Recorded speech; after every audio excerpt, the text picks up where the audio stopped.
Vitam Shri Chaitanya Prabhu Vande Nityananda Savaritam Shri Nandanana Vande Shri Hari Katha Gaudiya Vaisnava Vrindavana Manoharam Shri Gauranga Nityananda Shri Advaita Chandra Gadadhara Sivasi Gaur Bhaktivinoda Hare Krishna, Krishna Krishna, Hare Hare, Hare Ram, Ram Ram, Hare Hare.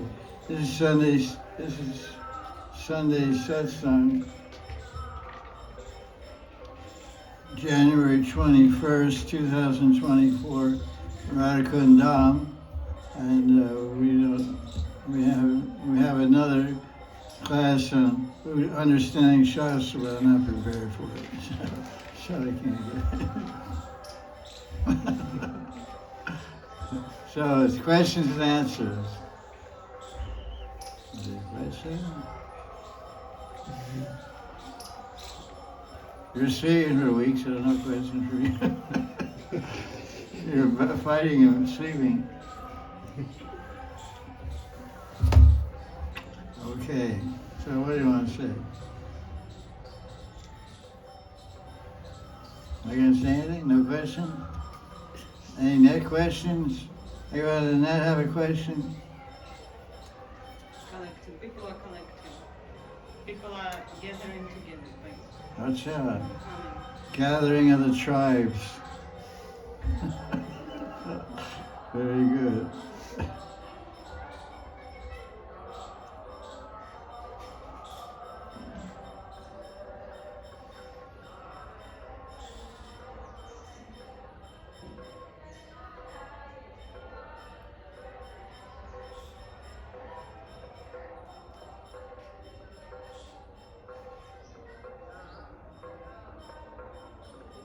Really, huh?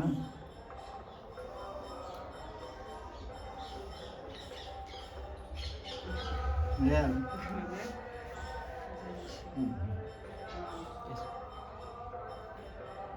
In lecture, you said about death, like AZ. What? AZ lectures, essential truth. Essential truth. You're speaking about death, and in this death moment, you cannot think about anything. It's so painful, and you cannot breathe. Like you try to just put needle onto your. So it's very painful, and consciousness doesn't work. So what to do? The question is, various Puranas, like Guru Purana and other Puranas, describe the moment the Jivatma leaves the human body and how much intense pain and misery and suffering they feel. And it's so much pain that they become unconscious. When all the mind and heart and emotions become overwhelmed by some stimuli from the environment or some bad news, often people faint. Someone comes into a newly married wife who's been married 5 days and said, Mrs. Smith, your husband's dead. He just died in an auto accident. She'll faint. If she really loves her husband, hearing that news, she'll lose all control, all connection with her body, and she'll faint. So that's because, so imagine when you're dying, the soul is being ripped out of the home of the body that's lived in for 80 years, 70 years, any amount of years. So attached we are to the body. We're touching our body all the time, bathing our body all the time, feeding our body, dressing our body. Everything is body, aham body, day and night, year after year, month after month. So now we're getting kicked out of our body by our karmic destiny. So it's very painful. So the soul there's a mechanism that the Atma goes unconscious, disconnects from the body with intense pain. That's called unconscious. So death, when that happens, when one is dying, he can't hear. Oftentimes people tell devotees when they're dying, they're yelling in their ear, chant Hare Krishna, chant the person, because the person's usually moaning and groaning and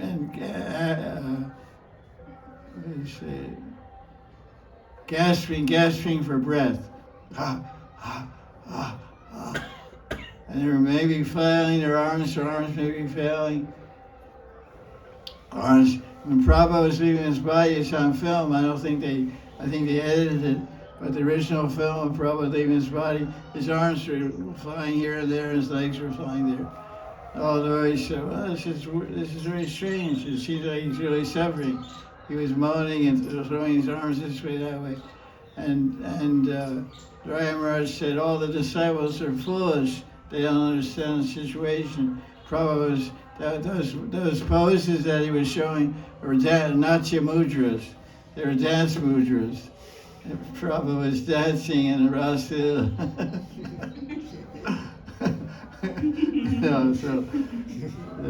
That's a different way of perspective, different subjective view. But anyway, the point is, people are telling you to chant, you're unconscious. Basically, you can't hear, you can't see, you can't talk, you can't do anything. People are telling, I've been with 7 or 8 devotees dying, and people are telling them to chant, there's no response. They're having their own lila. When death, you say you're born alone, you die alone. Even though many people in a maternity room or hospital when you're taking birth, is still alone. You're alone or coming into this world. And when you die, you alone are leaving this world. Your wife can hold her hand and your kids can be there and everybody. You have no contact with them.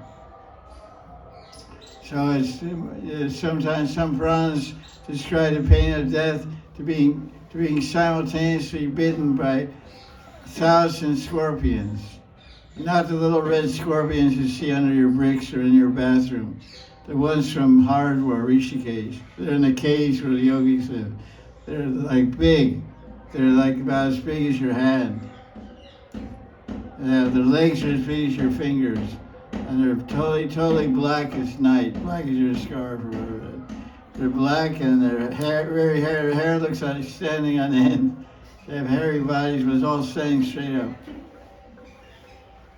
Because some guy was doing construction across the street and they broke an old building here and they found some of these scorpions. He put it in a shoebox.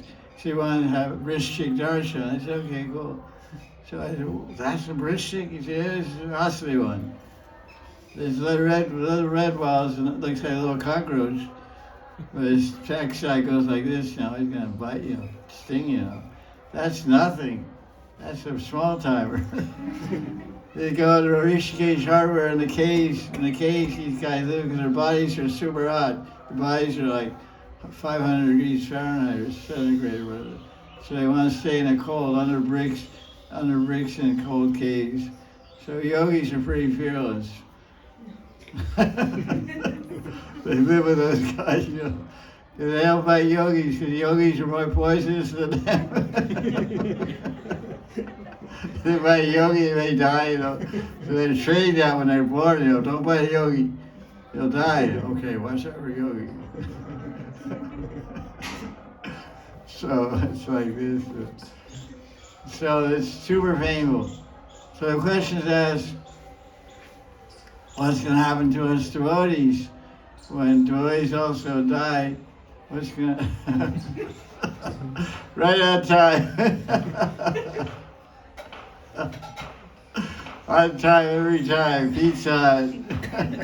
Call us, we'll deliver your pizza in 15 minutes, guaranteed. 20 minutes late, guaranteed every time.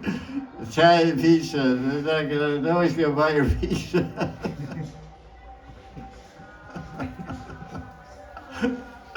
It's okay, we'll cry with you.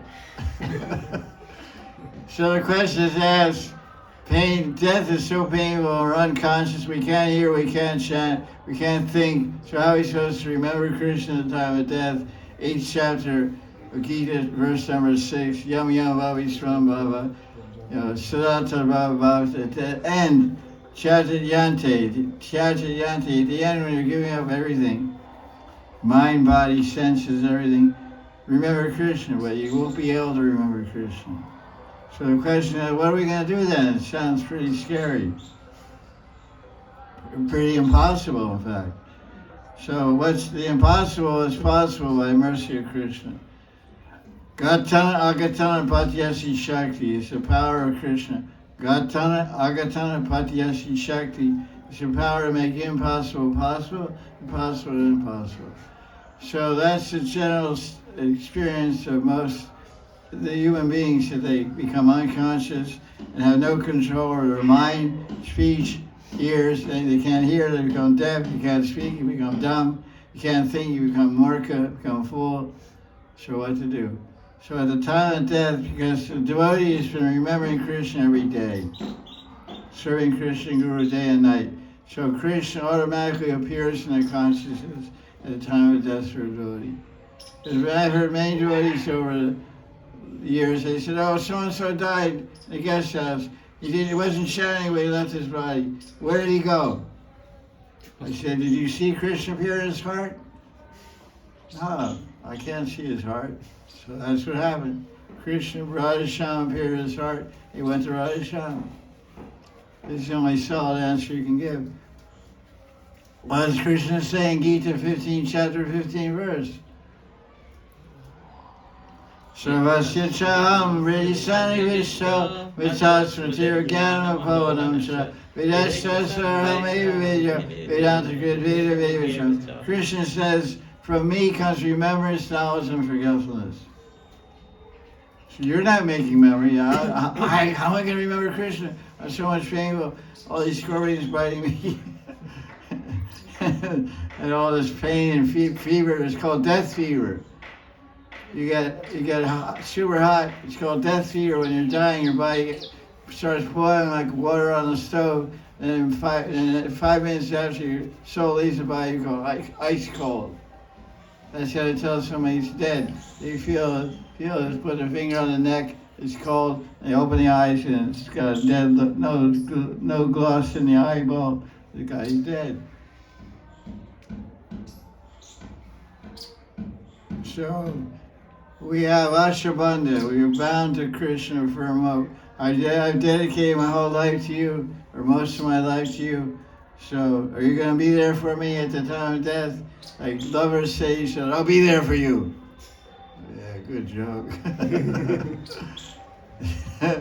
Nice, sounds romantic. Sounds nice music to the ears, to the sentimental ears of materialistic people. I'll be there for you at death. Well, if you die before me, don't ask that question. Especially if a husband says it, because husbands usually die before the wife. Husband says to wife, I'll be there, don't worry, I'll be there for you. You know, when you need me. You're never there when I need you when you're alive. And you're never there when I need you when I die. It's the same, life or death is the same. Basically the conclusion, I don't need you. And you don't need me. But I need Krishna, I need Bhagavan. I need Bhagavan Kripa and Guru Kripa, Vaishnava Kripa. Because these three mercies will save me from repeated birth and death. Hari Kripa, Guru Kripa, Vaishnava Kripa. These three Kripas form the triangle of bhakti and the success of bhakti bhajan.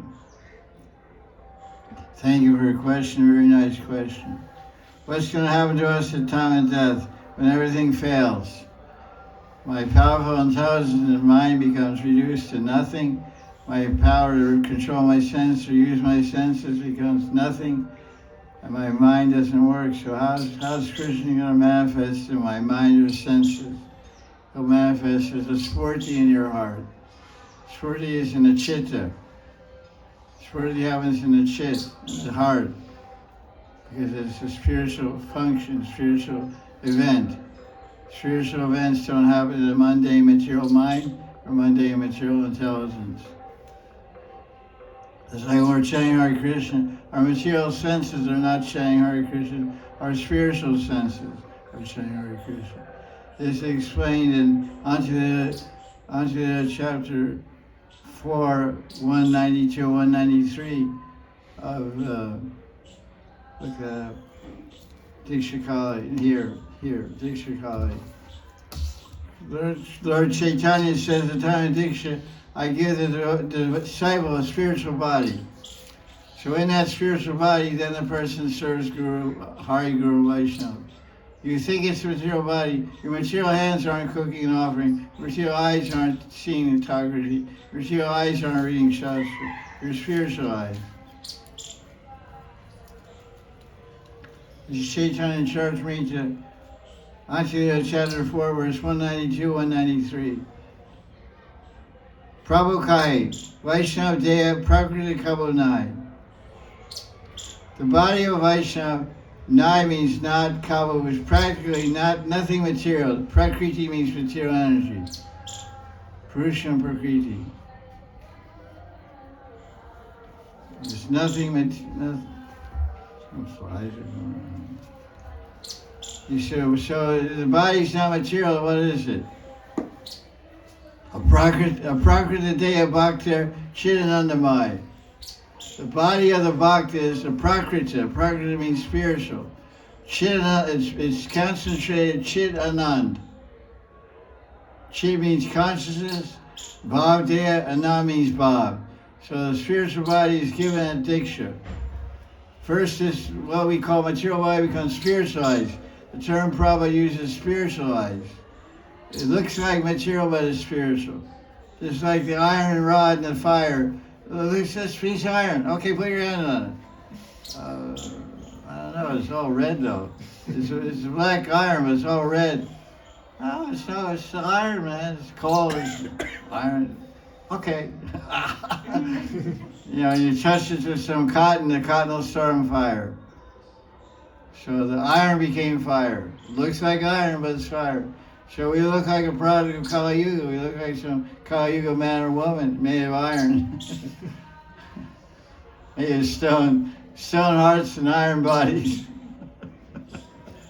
That's the scene in Kali Yuga. The Prakriti Deya, Chidananda Maya, it's made, Maya means concentrated, made of, concentrated. It's made of Chit, spiritual energy, conscious Ananda. When does all that happen? That's 92, that's 93. When do you get that Prakriti Deya, when do you get that Chidananda Maya? Diksha, because everything's in a sequence. It's called continuity in Shastra. When you study Shastra, you always have to follow the continuity. Read the 10 verses before the verse you have a question, read the 10 verses after the verse you have a question, you'll probably get your answer without bothering the Guru. First study properly, then ask questions. Don't just read one, oh, it says this, just read that. Wait, the conclusion comes 5 verses later. The Shastras aren't stupid, they're logical, systematic. It's called continuity in Shastra. It's called Shastra Sangiti. We discussed this in our understanding Shastra class. Shastra Sangiti. Sangiti means relationship. Sangha. Sangha means association, relationship. So how one Shastra must be related to another Shastra. So you read something one Shastra, oh, this sounds weird. If it's weird, then you don't understand it because it's not agreeing with what you read in Sandarbhas or Bhagavatam or Gita. There's some misunderstanding. It's called Shastra Sangiti, means continuity, connection. One Shastra, every Shastra should agree. You read Chaitanya Charitamrita, Lago Bhagavatamrita, Brihad Bhagavatamrita, then you read Anangamantri Sambhutika. And you say, wait a minute, there's all this stuff, I learned all about Balaram Tava, I learned about Prakash Vigrahas, I learned about Vivinasha Tava, and all different Tavas from Chaitanya Charitamrita and from Lago Bhagavatamrita, and this doesn't add up. Balaram is more than Krishna, and Balaram is Radharani and all this. What is this? It's all upside down. So then we reject that. Because it doesn't follow the law of Shastra Sangiti. Continuity and connect, all Shastras should be connected. So everything should be connected to what? To the teaching of the 6 Goswamis. That's the standard of excellence, that's the standard of comparison. Bhagavatam, Gita, and the commentaries of the 6 Goswamis. Whenever the 6 Goswamis read anything, it's all based on Bhagavatam. All the books they wrote of Govinda Lilamrita were showing verses from Bhagavatam and Govinda Lilamrita. Govinda Limrita talks about Madan Lila, everything is there. I mean, that's also in Bhagavatam. Jalkeli and all different things are there. When it talks about Rasliya, Rasliya is the foundation for all Rasa Shastra. That's a very interesting point. Govinda Limrita, Krishna Bhavanamrita, Bhavan Sarasanga, Sankalpa Kalpajuma, Savali, Sama, all the rasas described there is based on Raslila. That's why Raslila has so many extensive commentaries written on Raslila. So he said, Dikshakali Bhaktikari Atma Samarpan. Lord Chaitanya, Sri Krishna Chaitanya is saying, at the time of Diksha, Dikshakali Bhaktikari, I make the bhaktas Atma equal, Atma Sarpan, Samarpan, equal to me. So Krishna is Satchidananda Rupa, so at the time of Diksha, not before that, we get a Satchidananda Rupa. Sekali Krishnatari, Sekali Krishnatari, Kari Atma Sama. I make the Atma equal to my Atma. Then he says, this is text 94, I think. Prakriti Deya Charana Bhajai. In that spiritual body, the disciple does Krishna Bhajan, Charana Bhajan. He worships the lotus feet of Krishna. That's the absolute truth. So that spiritual body is under the care of Krishna. Like Prabhupada trained us, when we get a new book, we get some new shastra, we want to put our name on it or whatever, if we want to do that, because books go here and there, you want them to come back.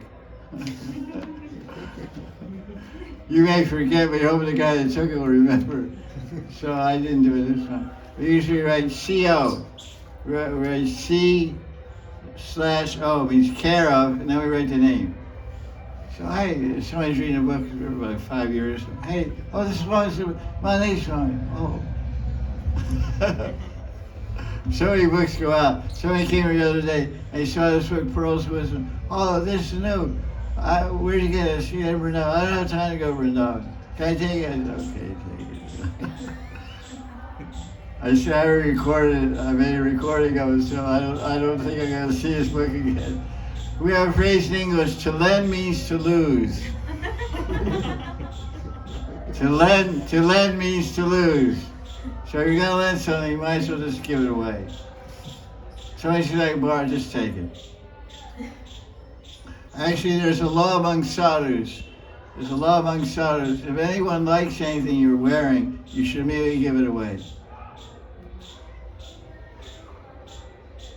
Because that cuts the possibility for envy. So he said, oh, that's a real nice shirt. Here, take it. It happened to me recently also. Somebody came and liked something, I just gave it away. Because who gave it to me to begin with? Who gave it to me? No, she's busy. Krishna. Radharani does some things, but not these things. Radharani doesn't say Yoga Shiva Mahamyam. Krishna says it. Ananya Shintyanta Mam Yejana Paripashate Teshanya Nitya Yoga Shiva Mahamyam. That doesn't say okay. So Krishna says, like, maintain what you have and I give what you need. You need love, I give you my love. You want to keep that love, I maintain it. Or you go offensive, then I take my love away and I move away. That's simple.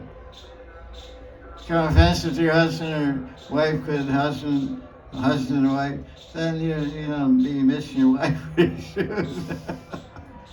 Your wife's gonna book out. Husband's gonna take off.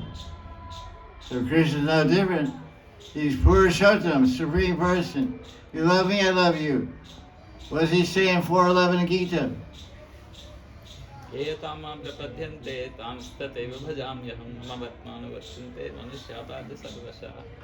love me, I love you. That's what 4:11 says. You love me, I love you. You don't love me? Okay, good. I still love you, but not very actively. If you love me actively, I love you actively.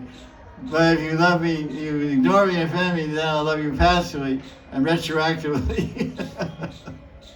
Retroactively. Look that up, you don't know what it means. Okay, that's an interesting question. Went in 100 different directions.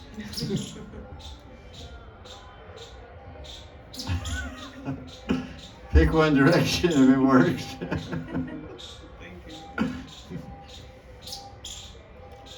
We have nothing to count on except Krishna. Don't count your husband, don't count anywhere but Krishna. And someone represents Krishna, you count on them also, if they're transparently. Otherwise, don't count on anybody. Can I count on you? No. Somebody asked me, can I count on you? No. Well, what am I supposed to do? Well, all you have is me, so you can hope that I come through for you, but maybe I don't. Yeah, okay, nobody else asked. Nobody else even asked anybody else. No one else even think about doing it. I ask you, at least you think about doing it. Maybe you'll do it, but somebody else I don't even think. I can't even ask it. So here's what I'm asking you. What do you want to say? Going on? I was about this. For us, standard of authority is six Goswami's books, and I was discussing with somebody about this, and the devotee say, "What is not possible that after some time will come somebody who will say some new tattva, it cannot be accepted." No, what's the point? There's no need for new tattva. This new tattva means somebody's trying to change the original tattva. If someone has to introduce a new tattva, that means they disagree with the original tattva. The original tattva was given by God. You shouldn't say Six Goswami, you should say Bhagavad Tattva. Bhagavad Tattva is represented by Lord Chaitanya's Bhagavan. First you accept that. You accept he's Bhagavan, you accept he's perfect, you accept everything he does is perfect. Oh, wait a second. The question is, you say you advait to Parivar people, and most traditional Gaudiya Vaishnavas say our standard of spiritual authority in Praman is the writings of the six Goswamis. Tasmat Shastra Pramanam. This is our Pramanam. This is Shastra. The books of the six Goswamis and Narottam Das Thakur and Vishwanath Chakravarti and Baladev Bhushan. That's it. They said everything from A to Z and on to whatever beyond Z. From 1 to 1 zillion. A to Z and 1 to 1 zillion. So that because you have to accept the six Goswamis are perfect. Is Lord Chaitanya perfect? You have an argument with someone. You're a Gaudiya Vaishnava. Do you accept Lord Chaitanya's God? He said yes. You accept he's perfect? He said yes. Everything he does is perfect? Yes. So you're agreeing so far. So he personally taught Rupa and Sanatan and told them to write Bhakti Shastra Likana. He didn't compare to your guru or to this acharya, that acharya, and appear to them and tell them to write Shastra. It's nowhere told in Shastra. So it's told in Chaitanya Charitamrita, whereas in order, you go to Vrindavan and write Bhakti Shastra. First he taught the outline of all the Bhakti Shastra. In Madhya chapter 19 through 24, or 25, is the outline of the whole Gaudiya Siddhanta. Madhya chapter 19 through 25, Lord Chaitanya personally taught Rupa Shiksha and Sanatana Shiksha, outlined everything of Gaudiya Siddhanta. Everything. Didn't forget it. That means he forgot something. Because if you say there must be some, after some time it's a new tattva come. That means if Lord Chaitanya comes again, he introduces a new tattva. Adi Guru Krishna. Jaya Guru Adi Guru is Krishna. Vande Krishna Adi Guru. He's Adi Guru. He's a Jaya Guru. And he came as Lord Chaitanya and taught the topmost form of Dharma, topmost form of philosophy. Achinti Beta Beta Tattva. And praying Dharma, Radha Krishna Prem Seva. That's no higher expression of religiosity, understanding of Dharma. So nothing more is needed. Why is so rebellious? Why is so lack of faith? Because nowadays there are so many books coming out. Yeah, right, I agree. Everyone have what to say. The books can come out, so many books, questions, so many books are coming out nowadays. Books are coming out every day. 5,000 years ago, somebody wrote down the Bhagavad Gita. Krishna spoke it, somebody heard it, Sanjay memorized it, and somebody took dictation and wrote it down on palm leaves. So, books have been coming out, hundreds of thousands of books about spirituality. Look at the index of Gita Press books. Gita Press has 10,000 religious books in 50 languages. So many books. So there's unlimited, but unlimited books will keep coming out. That's okay. There's nothing wrong with more books as long as they're explaining the original books and transparently representing them. They have the training and credentials and proper understanding of grammar and copy and everything to make commentaries and get explanations. Explanations on original sources are always welcome. Just like Sadhana Das Babaji Maharaj. He's commenting on a book that was written 500 years ago, Sandarbhas by Jaya Goswami.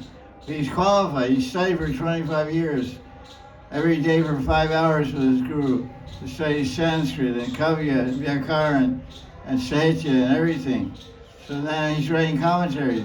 So they're bona fide. They're excellent. Any Tom, Dick, and Harry can write a book and put his name on it. But that doesn't mean we accept it. By nature, I'm a traditionalist. That's my star also. I'm a very traditional person.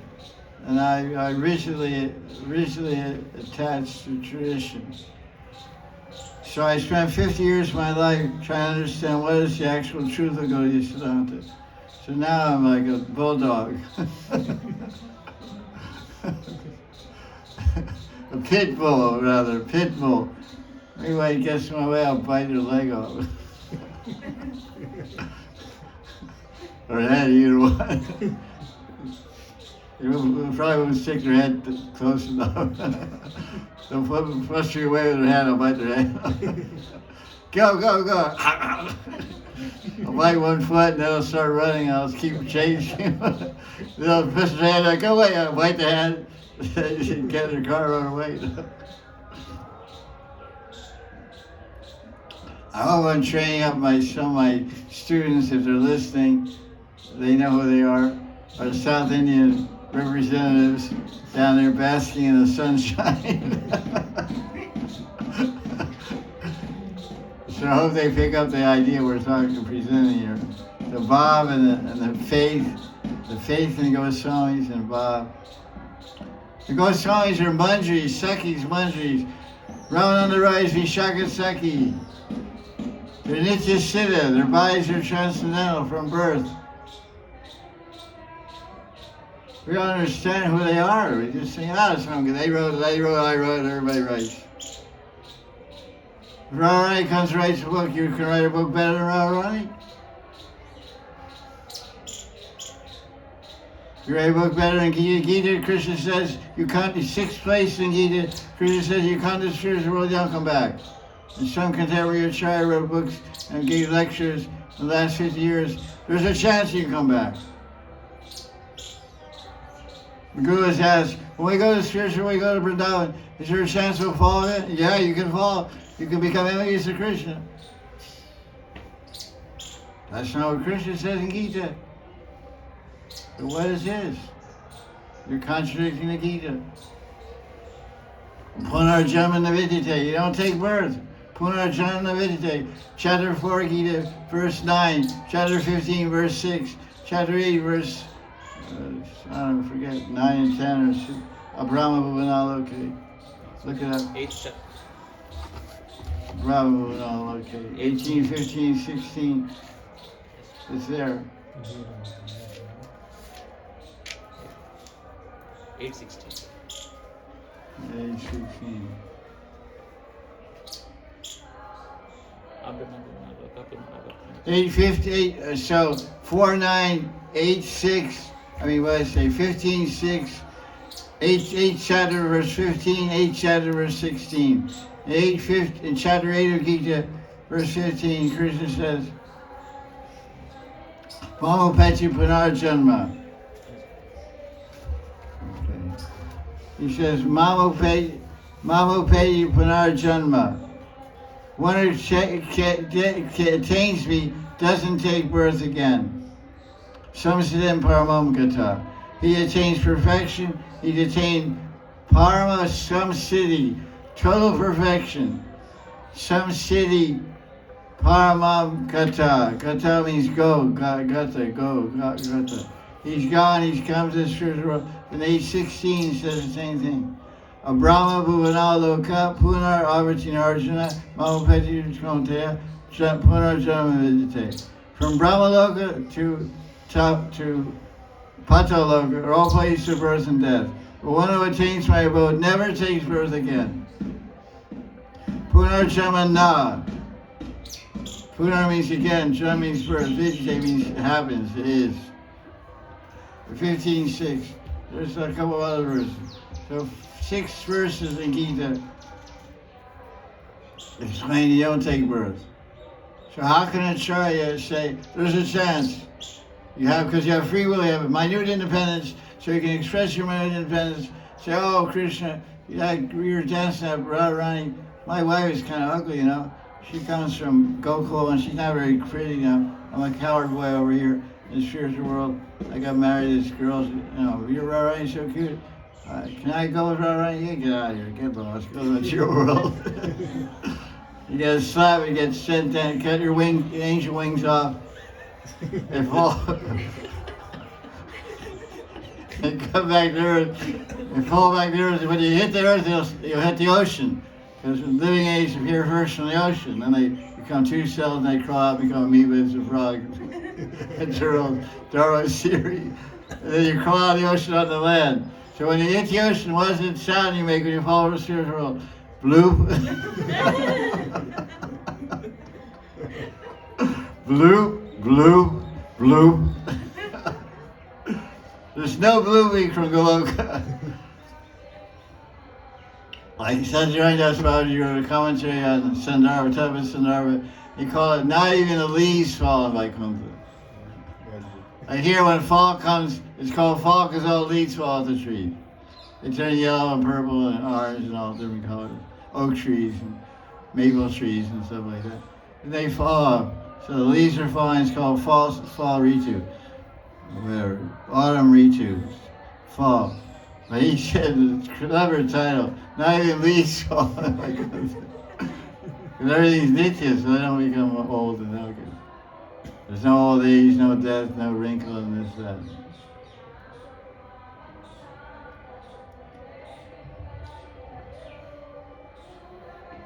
One thing about it, when it's cold, you stay awake. No chance for sleeping, man. And when you get excited and speak really excited, it increases your body.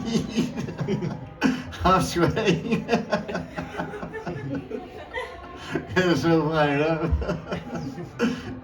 Because my stove is empty, but the heat looks other place. Because Jadaragni is in the stomach.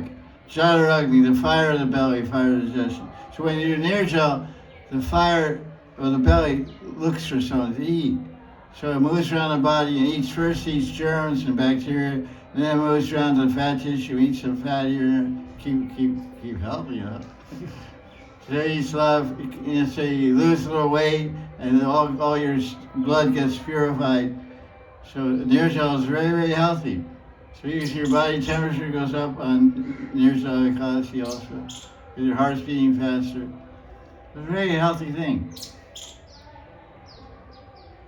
I highly recommend it if anybody has that much, you know, because some people have pitta constitution and they get ulcers so they fast. They get ulcers and they get disturbance in the belly, which got a long-term bad side effect.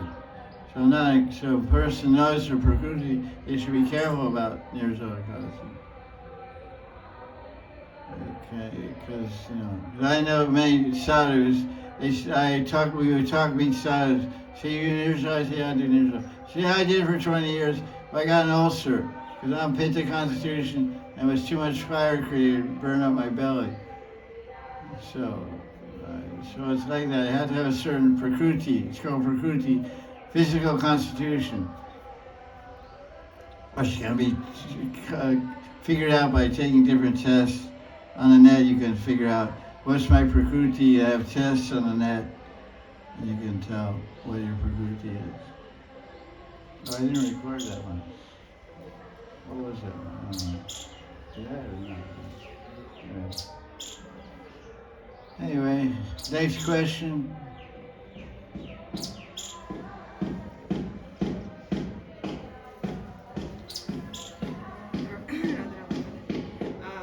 It's a question of Isha Devi. It's like Devra Baba's from Devra Baba's ashram. Isha Devi.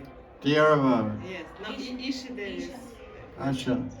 She asked if it's necessary tapasya for spiritual development, because we have a lot of tapasya here in Vrindavan. She lives there, like on the bank of Yamuna. It's very, very cold, or very, very hot, or we should sometimes go out from Vrindavan. No, it's really necessary, and it's part of our life, and it's help to develop some spiritual. What's the question? Is it necessary to Do tapasya. Yes. Especially here in Vrindavan. The question is it necessary for a Gaudiya Vaisnava to do tapasya? The Shastras of the Goswamis, they recommended minimal some tapasya. Tapasya is different definitions of the word tapasya. The word tapa means heat, means fire. So fire has the quality of pavacham. Fire purifies things. Among purifiers are in the wind, Krishna says in Gita. Pavacham, vayu pavacham, or something like that.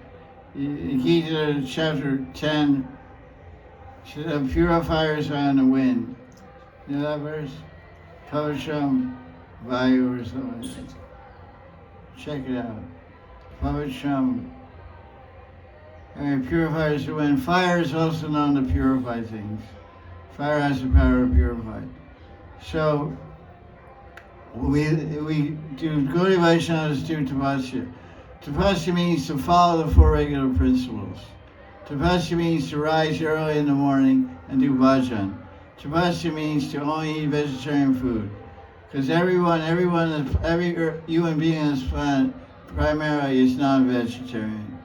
The percentage of vegetarians on this planet is less than 1/10 of 1%, probably 1,000th of 1%.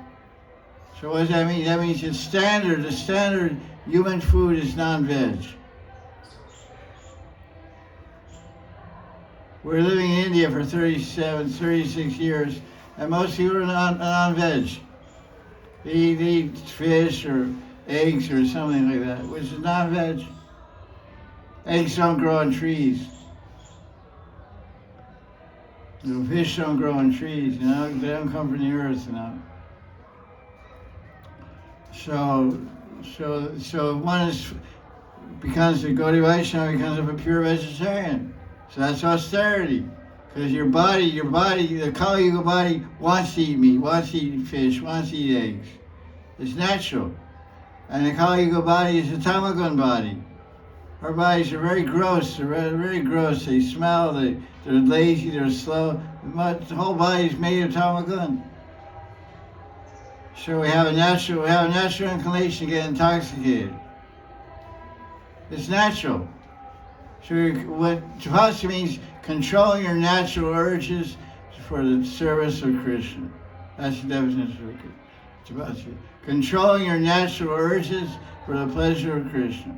Krishna is saying, be a vegetarian. It's not my nature, but I'll do it because I love you, I want to serve you. And don't get intoxicated. It's my nature, but I'll give it up for Krishna. And another thing, I'm Hari. So 2 days a month are my days.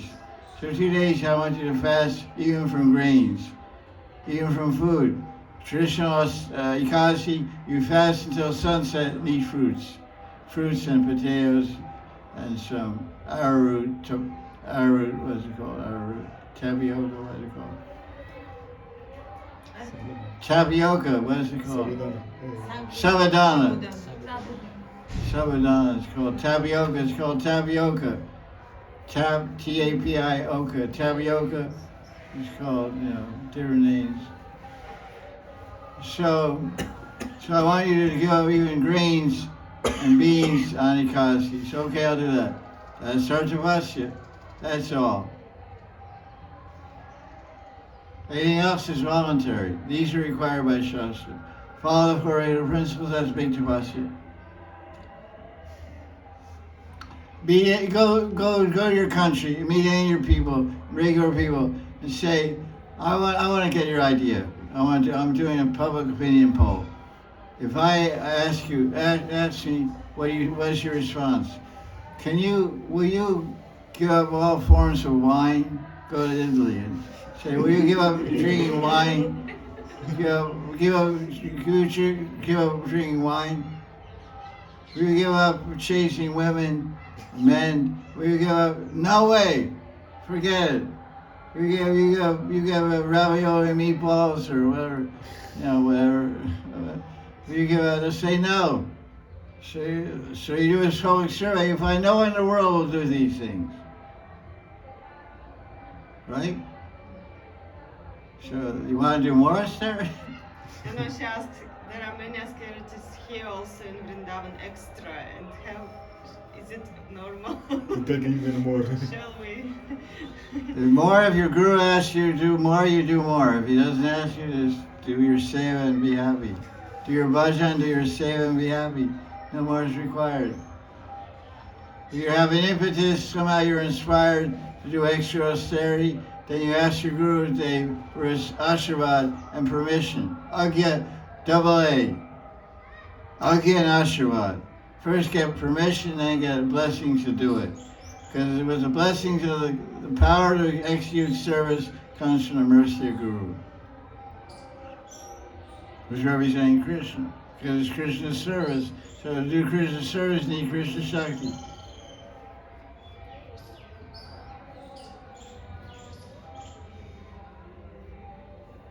You got this, yeah, there it is. Chapter 10, verse 31. A purifier is on the wind. Pavana, pavatam. Oh, pavana. Pavana means, that's interesting. Pavana, pavatam. Asyan, a purifier is on the wind. What's the name for Hanuman? Pavanaputra. Pavanaputra. He's the son of Pavana. Putra means son. Putra Kasi, today, you get a son.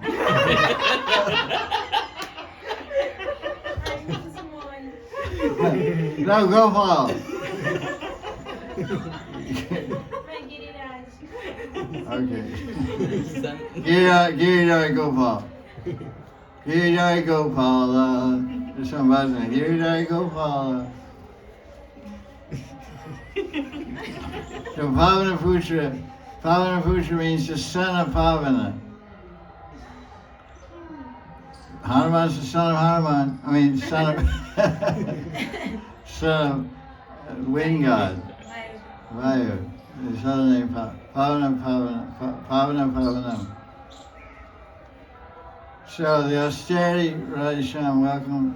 Swagatam Goswamiji. Hey, welcome. So the question about austerity was the tapasya for a Vaishnava. Tapasya is to follow the four regular principles, chant the holy name of Krishna, and some japa, sankhya, and to study Shastra and to serve your Guru. That's the tapasya. And observe Ekadasi twice a month. You want to do more of that, you have to follow your Guru. Get Agya and Ashirvad. Guru Agya and Guru Ashirvad. You want to do more austerity, Chaturmasya Brat, Magmas Brat, Kartik Maya Brat. You first ask your Gurudev, I have this idea, I want to do this austerity. Then he'll discuss your adhikar and capability and health and different factors. And if he blesses you, he'll give you Ashirvad. I give you my full blessing to observe your Kartik Vrata. This is general standard of etiquette, behavior, sadachar. Otherwise, a life of a devotee is austere life. And the question about is, do we need to do more austerity? We're living in Vrindavan. Living in Vrindavan is the biggest austerity. Yes, she is asking that. We have so many austerities here with climate is so difficult. Is it necessary also that we tolerate all these things also?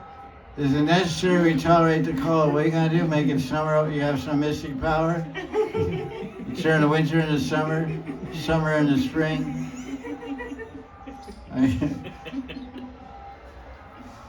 Was he saying Gita? Macha Sparsha Sukante, Shitra Sastra Kadukada, Agama Paino, he says, Tom Satiksha Satikshra. Krishna says you have to tolerate eating cold. Happiness says toleration is part of Sadhubhushanam. And Kapila Muni Shikshan, 3rd canto of Bhagavatam, Satikshra Krunika, Sridhar Sarvadena, Sadhubhushanam. The Sadhubhushan, the ornament of a sadhu is Titikshava. Look up the verse, find out the number, 3rd canto, Titikshava. 3rd canto of Bhagavatam. Titikshava Krunika, Sridhar Sarvadena. Vaishnava, sadhu, is a friend of everyone. Sridhar Sarvadena. And he doesn't have any enemies, and he's prideless. Got it? Yes, sir.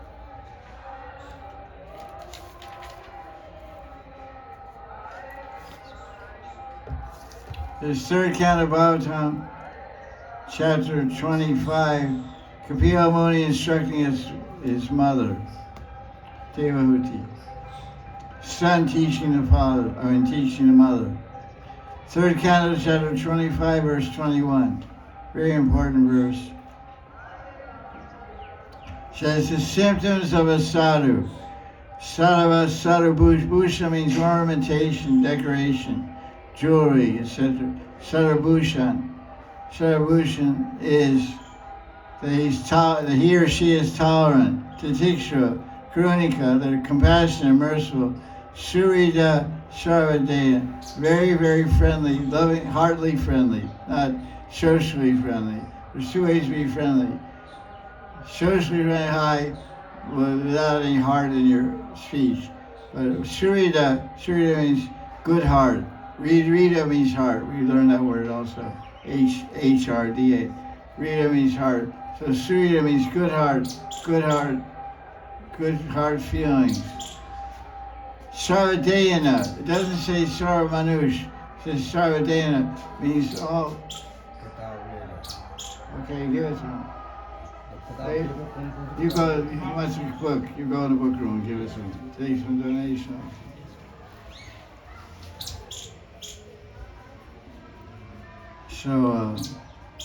So Kapila Muni says Sarvadayana.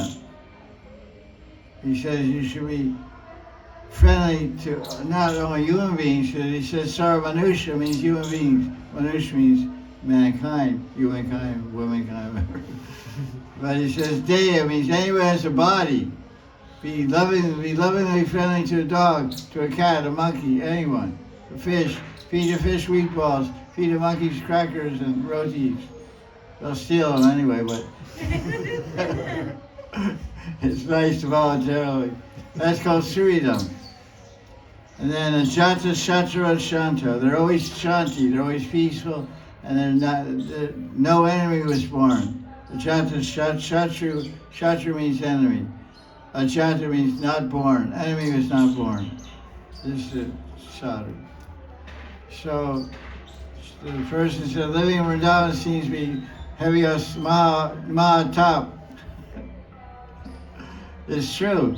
So what else is new? So what are you supposed to do? So you wear socks in the winter, and you sleep with 7 blankets. You get a heavy jacket and a scarf, and you get by. The show must go on.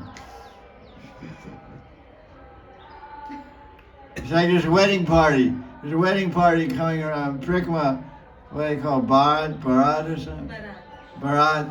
And they're parading around Radha Kunda. and dogs started barking. The guy's on a horse chewing a big water pond, and he's totally intoxicated. All his friends are jumping around like monkeys in front of him and dancing. There's real crazy, ear-piercing music going on. And some dog comes in and wants to add to the concert. He starts looking at the guy in his saddle, and the horse starts going, rah, rah, rah. So the guy just kicks him in the head. You know? So Prabhupada made a phrase, the dogs may bark, but the wedding party will go on. The dogs may bark, but the wedding party will keep rolling. So it may get cold, it may get hot, may get scorching hot, freezing cold. We keep shy, smiling. No problem, no tension. What's it? One sannyasi told me in 1977, my first time I came to India, in 1977, I was in Mayapur in the festival time, Gaur Purnima, and everybody got diarrhea, everyone got amoebic dysentery. Everybody came from the West. Amoebic dysentery is all bugs in your belly, all kinds of bugs, little bugs, and they give you diarrhea and headache, fever. Amoebic dysentery from a microscopic amoebas. A very painful thing. It takes a while to get cured, a few weeks actually. The whole time you're in the bathroom, and it's like someone said, "How did you like the festival?" I said, "I just saw the bathroom." I couldn't move for 2 weeks. I was stuck lying on my back, dying. So you were there at 77 Mayapur Festival? Yeah, sort of.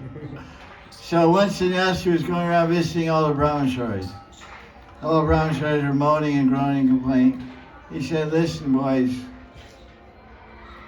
you may be suffering, but it's a small price to pay for the great fortune of doing bhajan and holy Dham of Navadvip. So if someone's complaining or feels so much cold, so much hot in Vrindavan, we just tell it, because what is the fortune of doing bhajan in Vrindavan? Just by living in Vrindavan, Babu Bajai. Bhav can manifest in the heart. This is explained in Bhakti Rasa Sindhu. So it's just mantra, just a little contact with Brajadam, you can get Bhava Bhakti in the heart. This is the power of Brajadam. So tapasya means to stick it out. We have a phrase, hell or high water. Whether you go to hell or high water, whether the boat is flooding, the water's filling your boat's going to sink, high water, high tides rising, or you're burning in hell. You're drowning in flood or burning in hell. Keep staying in Vrindavan and do bhajan. Never run away, never complain, keep smiling, keep doing bhajan, keep doing service of Guru. No problem. Jaya Jaya Sri Radhe.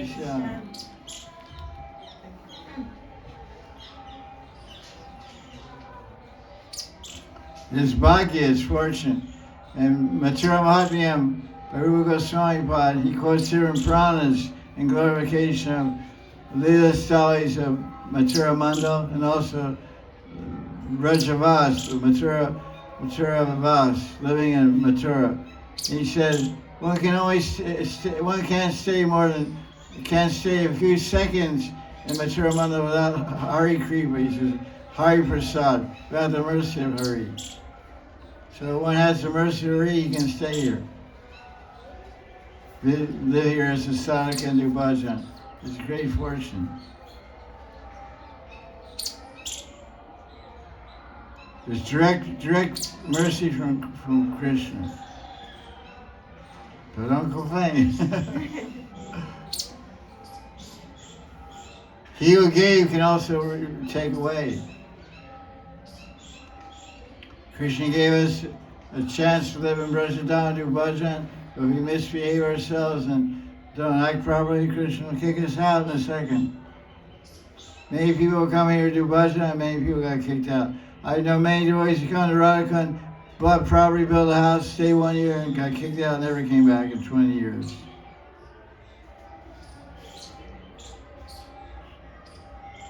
This is a high voltage place. 1,400 watts. like a railroad train, the 14,000 watts of power. Electric trains that run at 15,000 watts of power. So this is like unlimited power. The Pandits, the Radha Kunda, and the Sangha, they say one thing in English. They say Krishna's Bhagavan, Radharani is supreme powerhouse. Supreme powerhouse. What's happening? His bag, Acha. carry bag. Acha. Having prasad, we get this guy? Yeah, leave cup and get a couple of sweets. Rai Sham, how are you? I'm fine. Selling some books, huh? Bhavna Satsang. Okay. How many you took? 7. Okay. And he wants this Any left? Gayatri Mahima Madhuri in Hindi is not there. English is not there. It's under Hindi, the Hindi. under the bed. Hindi it is not there. Hindi's not. Hindi's out of publish. Yeah, that's what. Hindi is out of his stock. Out of publish. No more. I don't have any more. और नहीं छुपेगी ना.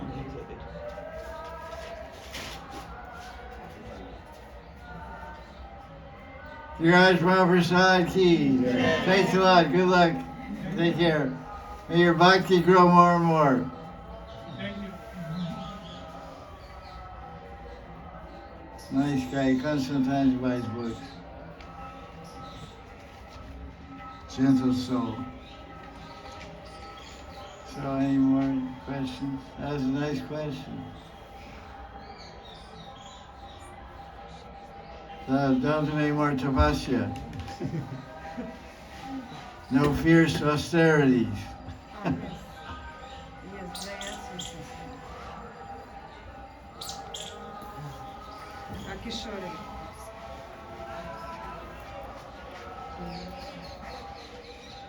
Gurudev, you mentioned in a lecture that there is a vrata that must be performed to make the Diksha mantra successful. But if one performs Guru Seva, automatically all vratas are performed. My question is, aren't Diksha mantras same? Are our Guru and thus serving them we are doing Guru Seva? So what is the importance of vrata? The question is about some statements in Shastra, and also we see from the Charita of different Vaishnavas. Different Vaishnavas, the famous Gaudiya Vaisnava, Babajis and Sannyasis and Goswamis, they performed a brat called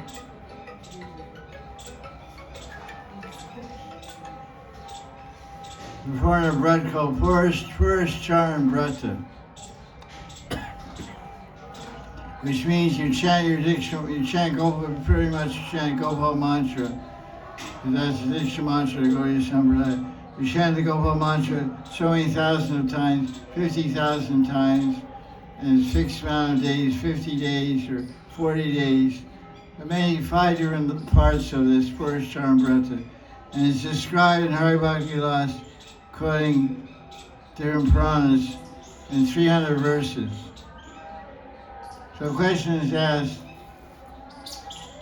because it's told in Shastra, to get perfection in the Diksha mantra, one has to observe Purish Charan Brata. But there's 2 things going on here.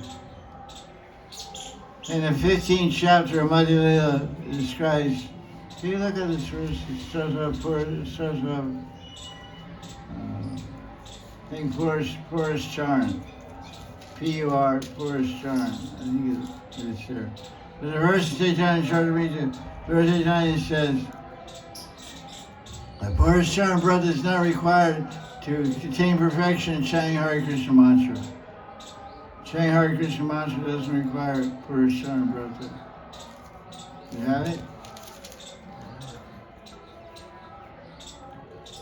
Purish Charan. Nothing else. Anyway, so in that discussion, Hari Bhakti Vilas about Purish Charan, at the conclusion of the Purish Charan, Siddhanta Goswami makes adds some other verses from other Puranas He said, all of what I said, all perfection can be attained simply by pleasing Guru. So if you do Guru Seva, follow the instruction of the Guru, you get perfection in your chanting your mantra. We have a whole book called Briya Bhagavatamrita by Siddhanta Goswami describing Gopa Kumar. Gopa Kumar had one Diksha mantra, Gopal mantra, 10 syllable Gopal mantra. We have 18 syllable. And there's no description needed for Sharan Brata. So if Sharan Brata was important for a sadhaka to follow, then Siddhanta Goswami would have mentioned in Briya Bhagavatamrita. Siddhanta Goswami compiled a Hari Bhakti Vilas to establish the validity of the Gaudiya Sampradaya, the authenticity of it. Because any Vaishnava Sampradaya has to have a Smriti. It's called Vaishnava Smriti. It means a law book. There's a law book for Ramanuja Sampradaya, they have a law book. Vallabha Sampradaya have a law book. Vishnu Swami said every Sampradaya has a law book, Sri Sampradaya. So Gaudiya Vaishnava Sampradaya, what's the law book? Law book means Smriti. What's a Smriti? So he wrote the Smriti. 95% of the content of Hari Bhakti Vilas we don't follow at all. No one follows. But he wrote it to show that we also have a Smriti. So what particular things we follow is whatever your Guru tells you to follow. The sadhya, the sadhana, the brata, the sadhana, the puja, everything your Guru teaches, that's why I have a Guru. So otherwise you can't understand a Shastra. Nana Shastra Vicharana I can even know said Dharma Samstavago. The Goswamis and the Gurus and the Guru Parampara, they study all the Shastra, they know they're the expert in all the Shastra, and they give you a conclusion on the Shastra. Guru Mukha Pavna Vakya Chitite Guri Aikya. The words in the Guru are my path of perfection. Guru Mukha Pavna Vakya Chitite Guri Aikya. I want my consciousness to be one with Guru Shiksha and Guru Sadhachar, and I attain perfection. So don't be anxiety, don't be worried about doing Sharan Brata. Practically you can't do it anyway. Actually, one more question is there in that Buddha, Second question. in that only, if by serving Guru, one can attain the result. So, but our Guru and mantras are same, then what is the difference? Why we need to? I don't understand the question. So, mantra is not different from Guru. So, if we serve mantra, then serving Guru, why it is separately mentioned? Like that, the question is there. I still don't catch the question. Anyway, gets the Why is question. it separately required to serve Guru if we are chanting the mantras? Because it says that mantras are as good as Guru. Yeah, that's what. If the mantras are good as Guru, why do you have to serve the Guru? Because where do mantras come from? Mantras come from Shastra.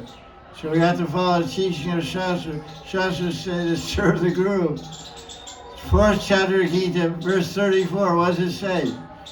Tadvidya pranipatena pariprasnena sevaya upadekshanti te jnanam jnanina sarvadarshinaha. So the mantra, the Diksha mantra you're chanting, you have the Diksha mantra. Who gave you the Diksha mantra?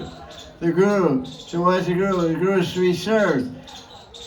Bhakti Sri Radhe is a Shastra for Gaudiya Sampradaya.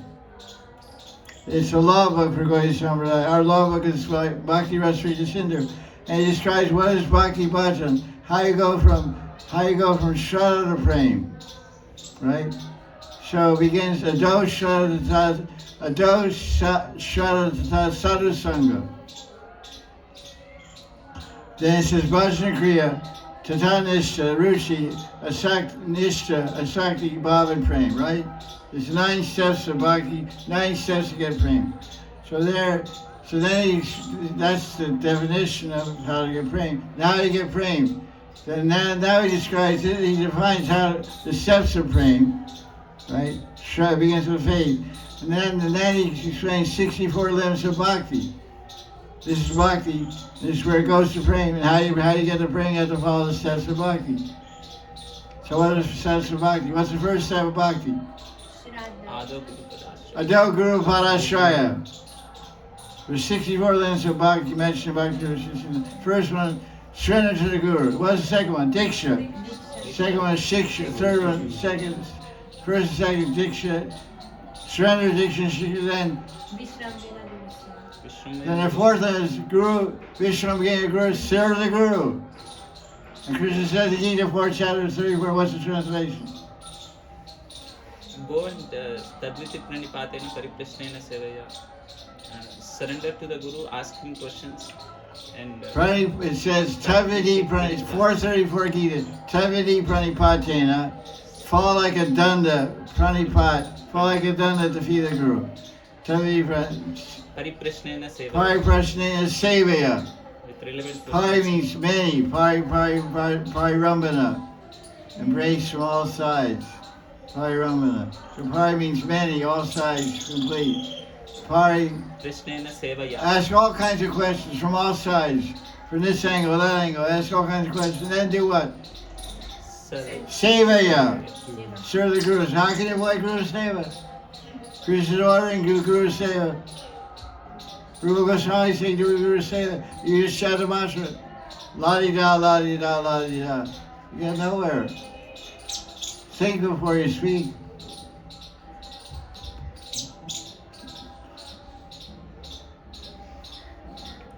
It says an intelligent person thinks twice before he speaks. Doesn't just think and speak. Think, feel, will. Think, I think this, I feel this, I will say this. I'll think twice. If I say this, will this be right? Will this be wrong? Will this have good effect, bad effect? It's just dangerous, you gotta be careful what you say. You think twice before you speak. Or your head's full of Shastra, and everything you speak is coming from Krishna. You're just a mouthpiece. Krishna Vacha, Guru Vacha. Question. Yeah, look at that.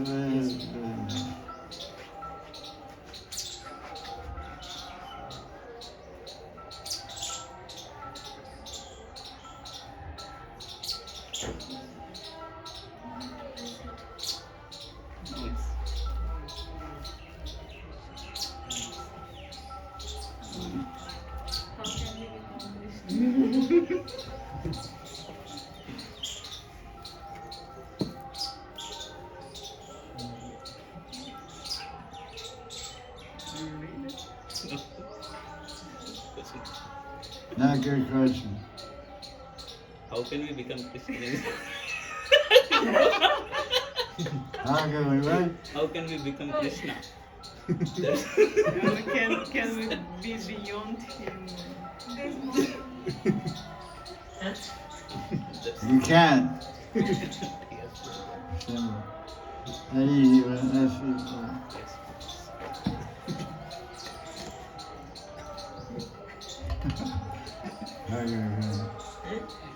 Ask Robin.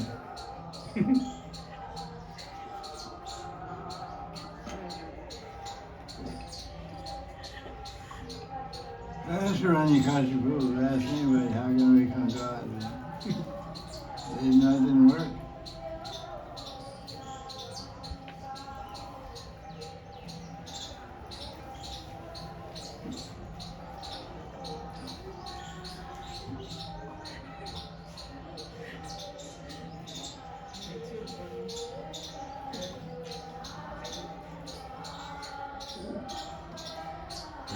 How can we become greater than Krishna? That's also by becoming his devotee. I can't answer. I don't know, so I can't answer. Yes.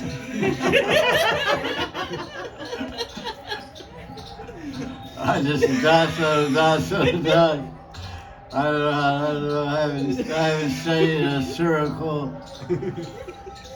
You study in a circle, you can learn how to, be better than God. I study in Gurukul and I learned how to be a servant.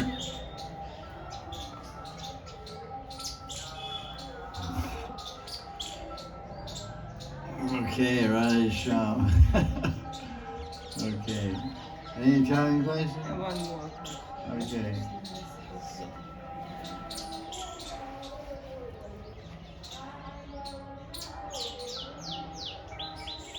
Does Krishna reciprocate with everyone? How do we know he has not left us? The question is, does Krishna reciprocate with everyone? How do we know he hasn't left us? So Krishna has different forms. He has Anantarupam. So one form of Krishna is Paramatma. So Paramatma is in the heart of every living entity in Jiva. And he's, for human beings, Paramatma. How do we know Krishna hasn't left us? When Krishna leaves you, you leave too. When Krishna leaves your body, you go with him. The Paramatma and Atma go together. Wherever the body goes, the sun casts a shadow behind the body. So you can't separate the Atma from Paramatma. Umevan shows 15 chapters, Gita, verse 7. Umevan shows Jiva Loke Jiva Dasnatna Manasha Sani Indrani Prakriti Sanakarsi. Krishna says, the jivas are my part and parcel. That means that's Krishna speaking, me in the form of Paramatma, and part and parcel of the jivas. The jivas are part and parcel of Paramatma.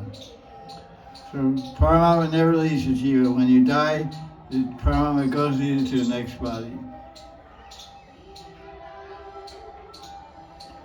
There's one Atma and one Paramatma traveling thousands and millions of bodies, body after body. You get liberated, then you get a spiritual body. And you serve Krishna face to face. He comes out of your heart and appears to you face to face. He doesn't have to stay in your heart anymore. He comes out. Now your spiritual body has his spiritual body, and you serve him.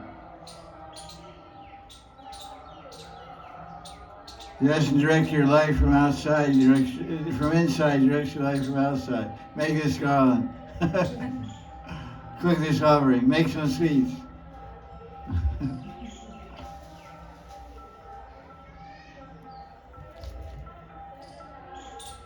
Questions?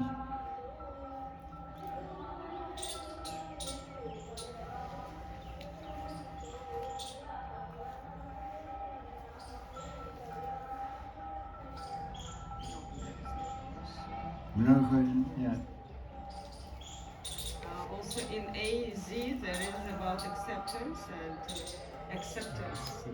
and that you cannot the way to get acceptance, it's like you should not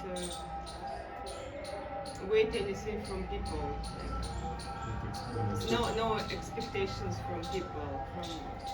So the question is, the highest level of acceptance only in the level of high level of bhakti, or otherwise it's just artificial, or just half acceptance, or how does it work? Because we can say, oh yes, I accept, but inside you think, because we are not pure, we cannot just accept fully everything. I think you're answering your own question. You're asking a question, you're answering also.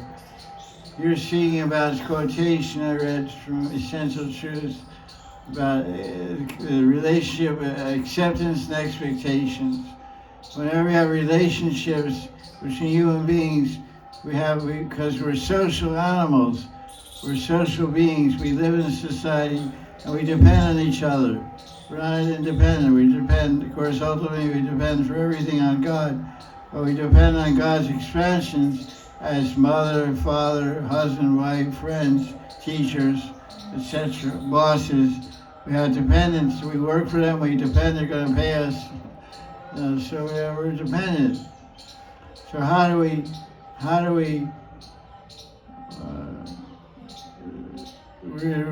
we understand these concepts of expectation and acceptance? So we expect everyone to perform their duty. Everyone has a position and have a duty to do. So the duties are described in Shastra, or the duties are mutually worked out between individuals. You meet a boss, he says, your duty is to do this and this and this. My duty is to pay you and supervise your quality of your work. So you accept that. You accept that duty. You say, yes, I accept the duty. So now acceptance precludes the expectation. First acceptance, then expectations. So you accept a relationship, then you define your relationship with another person that you have a relationship with, then you have to expect them to do their duty. Like you get married. So the guy says, look, I want you to stay home and do your bhakti. Do your bhakti and do your puja and read and sleep or whatever you want to do. Go shopping. I'll make the money, I work, you stay home and maintain the house. And when we have kids in a few years, you take care of the kids. Do you accept that? This is developing relationship. Do you accept that duty? Say, yes, I accept the duty. So then the husband expects it. So they go together. So you can't transcend the concept of acceptance and expectations. Because certain expectations, but if you're expecting something that's not been defined, or expecting something that's not understood, that's where you get frustration. In other words, what is a TNCR relationship? What is terms and conditions of relationship? So communication eliminates all proper communication in the terms of the acceptance, duty, and expectations, prevents misunderstanding, arguments, fighting, divorce, etc. People get married on half-assed, half-baked, relationship. They don't discuss everything. They're not, because most people are stupid. Most people go on emotions and some karmic combination. You have to use your vivek, intelligence. Vivek must be also used. So when intelligent people two intelligent people get married, usually they can be successful because they can use their intelligence to work out a proper relationship. If they have intelligence and good hearts, then it can be a successful relationship. Any relationship always requires fine-tuning. Oh, you have to fine-tune all the time. Tune, retune, fine-tune. Tune in the station and it fades out this way, then retune, then fine-tune and listen to the music. So the relationship is supposed to produce music. Music of harmony, music of happiness, music of satisfaction, music of fulfillment. That's the purpose of a relationship. Not fighting and gossiping and backbiting and insulting and sarcastic feelings, sarcastic humor, making fun of the wife, making fun of the husband. This is not love, this is torture, mutual torture. If someone is transcendental, usually a transcendental person is called niskinchan. Niskinchan means he doesn't have a relationship with anybody but Bhagavan. He lives alone, she lives alone, but if you're moving in society with Vaishnava, Sadhu Sangha, then you have these concepts of acceptance and expectation. So you talk to someone, you have some God sisters, because you're a lady asking a question. So some God sisters are doing a seva. They said, Janmashtami. Okay, you make a menu. You cook these 10 things, you cook these 10 things. So you accept this, you accept it. So now your duty is to do that. So you're expecting that you'll do these things. So they don't do it, you get upset. That's natural, that's you, you're a human being, you should get upset. Why are you getting upset? Because Krishna's service is being diminished. Our emotion, our response to everything is related to love of Krishna. Love of Krishna is the umbrella. Everything else is under the umbrella of love of Krishna. What we're doing, everything we're doing is for Krishna. That's what bhakti means. Everything you do in bhakti is bhakti. Bathing for Krishna, dressing for Krishna, speaking for Krishna, interacting for Krishna, cooperating for Krishna, expecting for Krishna, disappointed for Krishna. You disappointed me. You let me down, we had expectations. So, but if a person doesn't know exactly what the expectations are, then you can't be guilty. You can't get angry with a person who didn't know. A lot of times they don't even know what they're expected to do. I was expecting, I didn't know that. A lot of people say, I didn't expect you want me to, well, I thought you would understand that. But people are much more stupid than you think. You're assuming, it's called a false assumption. You're assuming you should know. Well, I didn't know, I'm sorry. Don't beat me up. Give me a chance. But someone who's a sadhu, he just lives by himself. He lives his thoughts, his emotions, his relationship with the Bhagavan. He's expecting Bhagavan to help him. He doesn't depend on anybody, doesn't interact with anybody. He just bhajan, does madhukar, takes some rotis from some Brahmins, eats and lives his life. Happy life, peaceful life. And he learned that people are a problem. He learned from last life that people are a problem. I just want to dedicate my life to the center of Bhagavan and serve him and get liberated, get out of this world. I don't want to try to be a nice guy and relate to anybody. But, they can be nice people, but they don't have any relationships. They're like the sunshine. Well, the sunshine has a relationship with everybody, at the same time, no relationship. He's his own person. We all depend on the sun doesn't depend on anybody.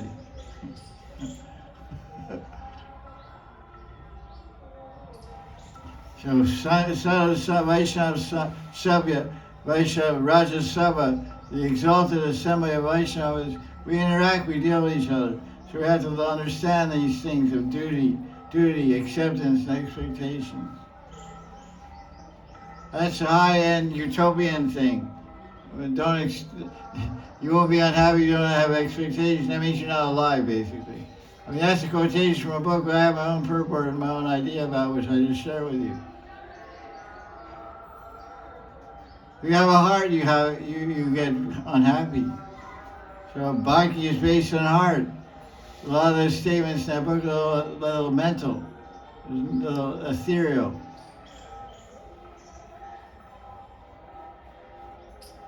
Expectation is, of course, anxiety. Well, anxiety is for Krishna. Krishna, Radharani's expecting that Saki to make her mala. And she doesn't make her mala, and Radharani gets upset. You didn't make it, what's with you, You're supposed to make a mala, why did you make a mala? Oh, I was sleeping. I couldn't get flowers.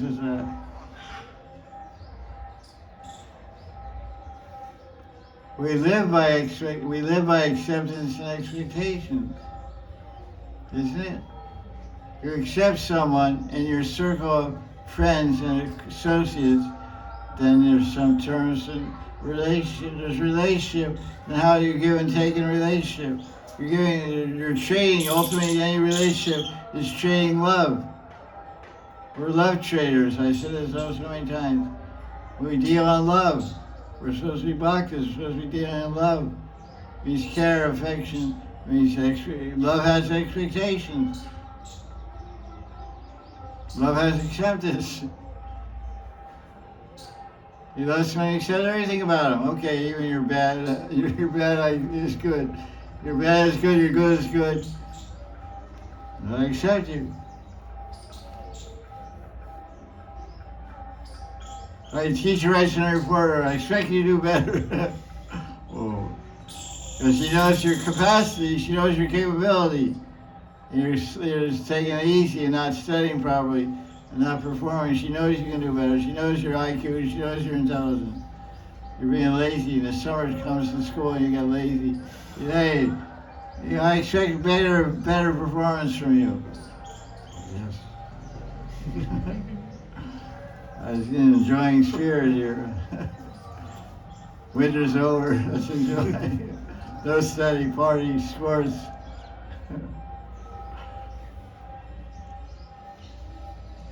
Is that okay?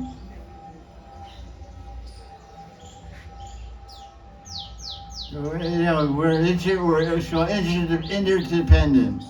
Interdependent is the term. Every human being is interdependent on another human being. That's why it talks about Rina. Rina means debts. Rina means debts. D-E-B-T-S, debts. It's called Rina. So we have debts to the cows, we have debts to domestic animals, debts to the devatas, debts to the rishis, debts to our fellow men and women, debts to our mother, debts to our pitris. We have to pay back all these debts by yogis and pujas. But if you become a devotee of Vishnu, everything's paid. Look at the verse they were speaking. In 11th canto of Bhagavatam is a verse And also in Narada Pancharatra, it talks about deaths. Because what are we? We're a genetic combination of our ancestors. I'm a Russian person, I'm a Croatian person, American person. So our gene pool comes from a dynasty. This is 11th canto of Bhagavatam, chapter 5, verse 41. It's quoted in Sanatana Shiksha by Chaitanya Mahaprabhu Sanatana Goswami, Madhya, chapter 22, verse 141. It's an important verse. Tivarshi Bhutapta Ninim Prichinam Nakinkro Nayam Rini Charajan Sarvatmana Yasharam Shranyam Kato Mukundam Paricha Kartum. One has debts to the devas, the rishis, to the living entities, to his relatives and friends, human beings, peace trees. But if he becomes surrendered to Mukunda, all the debts are paid and he has not to worry about it. Good deal. Peachy Pakshi, if you're fully surrendered to Krishna, you don't have to do anything. But you can also do something for them. You offer Mahaprasad to Thakurji, you offer Bhog to Thakurji, you offer Mahaprasad to a picture of your grandfather and grandmother as representative of all your Petries. And they'll get benefit. That you can do. It's not a big thing. Same verse is there in first canto. That's 11th canto. First canto, chapter 5, verse 17. This, I don't know who's speaking. Maybe Narada Muni. Chektva Siddharmam Sharanam Bhujamarer Vajana Paklo Pat. It says the same thing. It said one who takes the Krishna service is free from all the Dharma rules and regulations.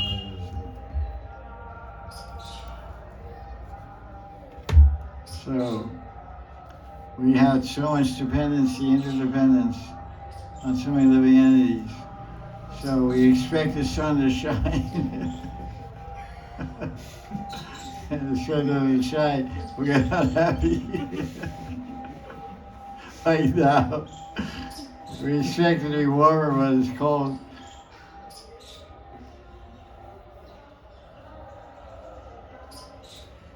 Jaya Jaya Sri Radhe.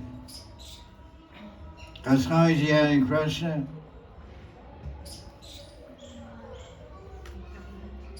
What is that? Yeah, isn't it?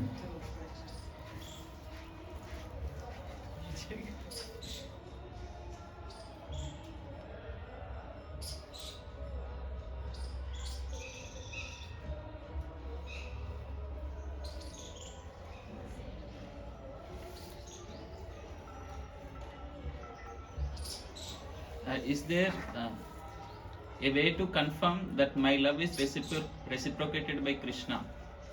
What if someone just keeps trying but he never gives back love? Is there a way to tell that my love for Krishna is being Reciprocated. reciprocated? First of all, to have a loving relationship with Krishna depends on Sharanagati, surrender. No Sharanagati, no Bhakti. No Bhakti, no relationship. Because the relationship with Krishna is based on prema, Bhakti, Bhav, on love. And love means service. Love means trust. Love means surrender. Love means confidence.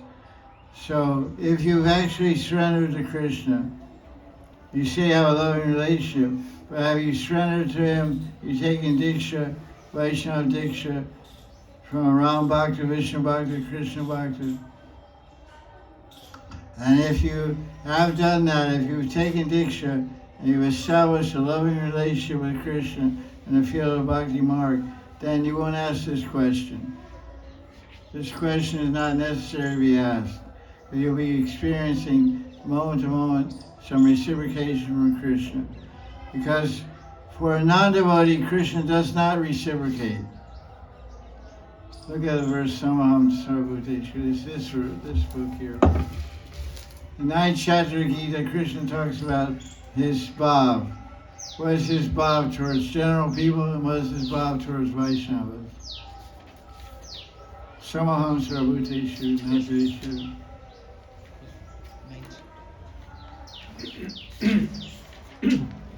9th chapter 21. Yeah, the verse is there in the back. Samaham. Yes, yes.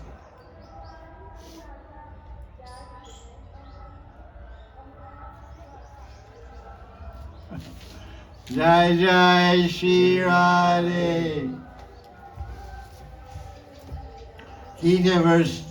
Gita chapter 9 verse 29. Samaham, I am equal. Sarvabhuteshu, to everyone. Na me dvesho sti na priya. I'm not dvesh, I'm not priya or not dvesh. I'm not envious or hateful of anyone. I'm not dear, I don't favor anyone. However, ye bhajanti tu mam bhaktya mai te chapyam. I envy no one, I'm partial not to anyone. I'm equal to all, but, remember that but. You're a really nice guy, but.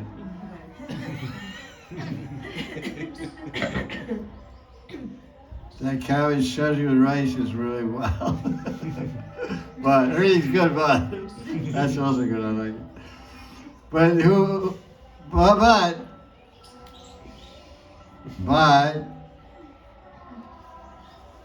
what's the word for but here? Doesn't say. Oh, but is two. Two means but. Evajanti tu mambhakya. But who serves me in devotion is a friend. Is in me and I also a friend to him. Mai means he's in my heart. You surrender to me, you take Diksha, you serve me, you're in your heart, Krishna's heart. And Krishna's in your heart. So how can you ask the question, how do I know that Krishna is loving and reciprocating with me? It's impossible.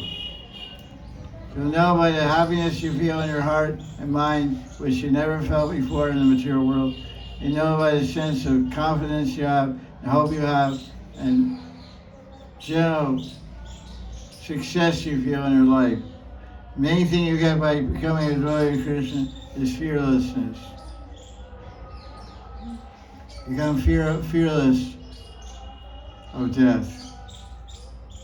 Everyone in the world is totally afraid of death and all the expansions of what that means. Fear of death means fear of loss of the body. We're afraid of loss of our loved ones. We're afraid of loss of our money or wealth or car. So much fear is pervading us. Ahara, Nitra, Maita, and Vayam. These are 4 realities of material existence. Ahara. Ahara means eating. Nidra, sleeping. Eat a big piece, right here goes. Ahara, Nidra, Maita. Maita means sex combination. Joined together. And Bhaya means fear, fearful. These are, everyone has these. You can't, if anyone says they don't, they're lying. So I'm not afraid of anything. Take a gun, put his head, see what he says now.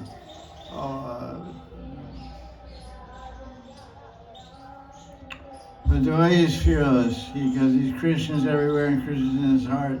Krishna says, I'm equal to all, but I'm especially loving and caring for my devotees. So you must feel this. If you're not feeling the love of Krishna, I mean you're not doing something right. If you're not feeling the love of Krishna, he's reciprocating. You know what that means? It means that Krishna's not feeling your love. But your love is faulty. Love is faulty. Vaishnava Varad, Nama Varad, Dhamma Varad, Seva Varad. Krishna doesn't like that kind of love. He doesn't like love full of aparads. He likes transparent, clear, pure love. Lisa Vishwi, Niraparadi. Niraparadi and Nirupadi. You're free from designated vision. good, bad, up and down. Nirupadi, upadi means designation. He's good, he's bad, making judgment, value of people. So they said everyone's good, everyone's fine. Nirupadi and Niraparadi. This is proper love. Krishna will reciprocate you. So you're asking this question, it means you're not a proper bhakta. So you should examine your practice of bhakti. Buy a book called Madhurya Kadamani by Vishwanath Chakravarti Thakur. He analyzes the stage of bhakti very minutely. Especially get the commentaries of Anandas Babaji Maharaj. You'll understand where you stand, that you're in Nishtita Bhakti and you have so many defects and so many obstacles and narthas blocking your devotion. Then you try to rectify it by changing your modus operandi, your practice of Bhakti Bhajan. Hearing and chanting must be done according to Shastra edicts, according to the law of Shastra and teaching of Guru. It's not just do your own thing. Do your own thing, you end up with a broken heart and failed life. You have a heart that's blooming with love, a heart that's blooming with happiness, have a successful life. Leave this body and go to Krishna. That's successful bhajan.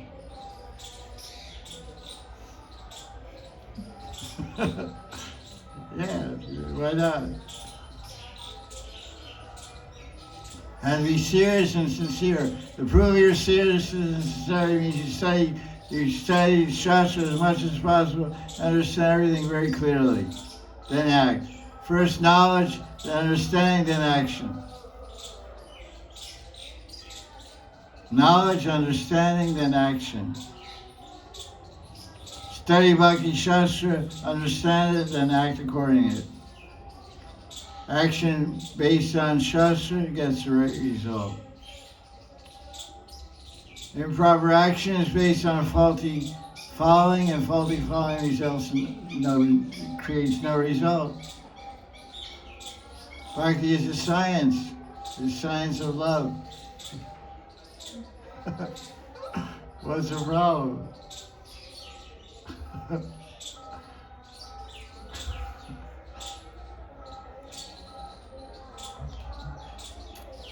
What's the time now? 4:40. 4:40. Questions? Anyone in the audience have a question?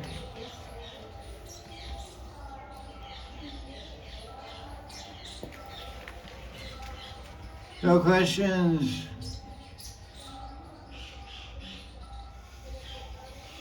Katha Samapt? Samapt means end.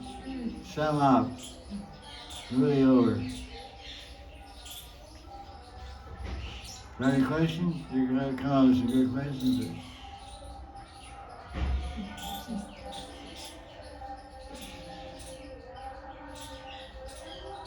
Ms. M. Okay. Tibak Shastri Ji. After leaving the body, the soul along with the Sukshma Sarira, like mind, intelligence, and false area. So what upadhi does it have? Like it doesn't have any relations or anything. Means with what it is bound. Means what one thinks. It's bound by its chitta. He said when a regular person dies and the soul leaves the body, the atma is accompanied by the Sukshma Sarira, which means the mind and buddhi. So the mind, the subconscious mind is full of the chitta, all thousands of aparabdha karmas are there. And bija and kuta, all different stages of karmas in the chitta and the mind. So that's a lot of upadhis, a lot of designation, a lot of actions, reactions, a lot of karma. It's called karma. Karma is the upadhi. Having karma means upadhi. A soul that's free from karma has no upadhi. Simple.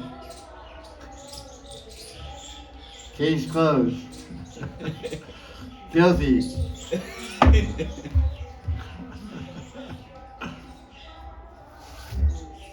You can hear this voice? Radhe Radhe. Jaya Shri Radhe. Jaya Jaya Sri Radhe. Any more?